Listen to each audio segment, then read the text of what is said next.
Oh, I'm sorry about that. They used to be on there. Let me go in and check and see if I can add them. Sorry about that. They used to be there. I guess they fell off, but I'll put them on right now.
Where is all this heading at the moment as we speak? Projections are that the Democrats are likely to lose both houses. Is that your read?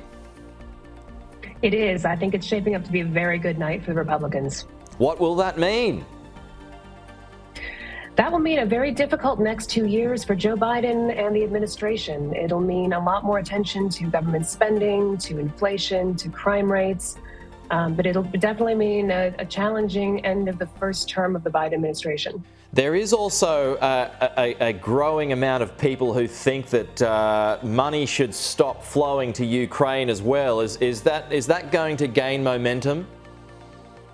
I think it absolutely is, especially in the House of Representatives. We've heard that from a number of candidates and from the possible future Speaker of the House, Kevin McCarthy.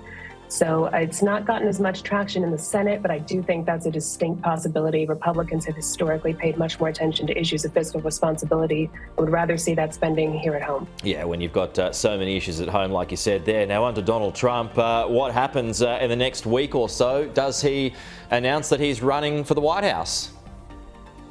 He's certainly giving his base every indication that he's interested in that, but I think at the end of the day, the only person who can tell you what Donald Trump is going to do is Donald Trump, and he seems to like keeping people on the edge of their seats.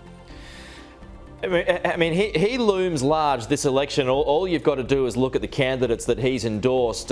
Most of them are doing well. So where do you think today comes down to?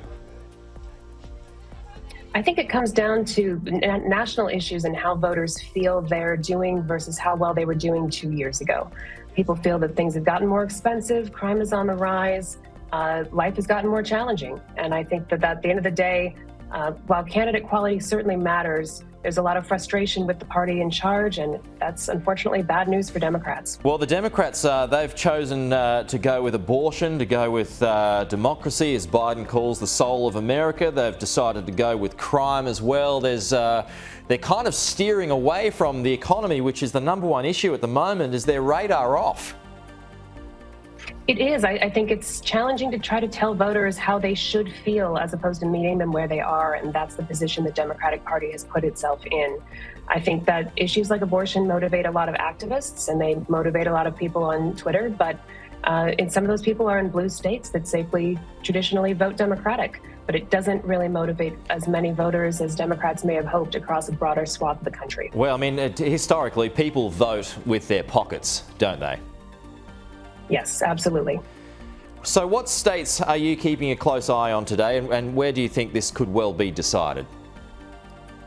I think there are some obvious states that have gotten a lot of attention, like Pennsylvania, my home state, and Georgia. But I think some of the races that are really shaping up to be interesting are races like the New Hampshire Senate race, where Democrats actually spent millions of dollars in the primary to bolster a Republican candidate that they saw as ultra MAGA and thus easier to defeat in a general election. But that race has been pretty much deadlocked in a lot of polling, and I think it really could break for the Republicans. It's still a long shot, but it's a very interesting race to watch. And with polls closing earlier in New Hampshire on the East Coast, it's certainly one that I'll be paying attention to early in the night. Well, just looking at some of those key states, and you've got some of the most high-profile candidates who are running there. We've got Dr. Oz in Pennsylvania. You've got Herschel Walker as well. I mean, are they likely to get over the line, you think? I think in Pennsylvania, Dr. Oz does get over the line. I think that unfortunately having an opponent who is struggling with health challenges coming off of a stroke is a challenge for voters to get behind. I don't know that it's that much of a referendum on John Fetterman as a candidate as it is on the need to have a Senate candidate who looks like he's up to the task physically and mentally. But I do think he gets over the line. Georgia's very close. I've seen some polling where Herschel Walker is up, but it certainly could also still go to a runoff. I think we're all hoping for the sake of fewer political ads that it's done sooner, but it's definitely still possible for Herschel Walker to pull it off. Do you have fears moving forward, and this is if this all just energises Donald Trump and he makes another run back to the White House, and you also served as Deputy Chief of Staff for Policy to the First Lady Melania Trump. Do you have concerns about divisions in America only escalating over the next few years? I do, and I don't know that I hold Donald Trump responsible for that, but I think we certainly saw that with a lot of the rhetoric over the last 6 years or so, and even in the 2016 campaign. I think that the lines of logic that Democrats used to oppose Donald Trump were frankly the same kind of reasoning they'd used against Republican candidates like Mitt Romney and John McCain. Every Republican candidate for president has been called the worst, most divisive, fascist candidate. And I think it's catching up with Democrats that when you keep telling voters who you want them to believe candidates are instead of letting them decide for themselves, they may make a different choice.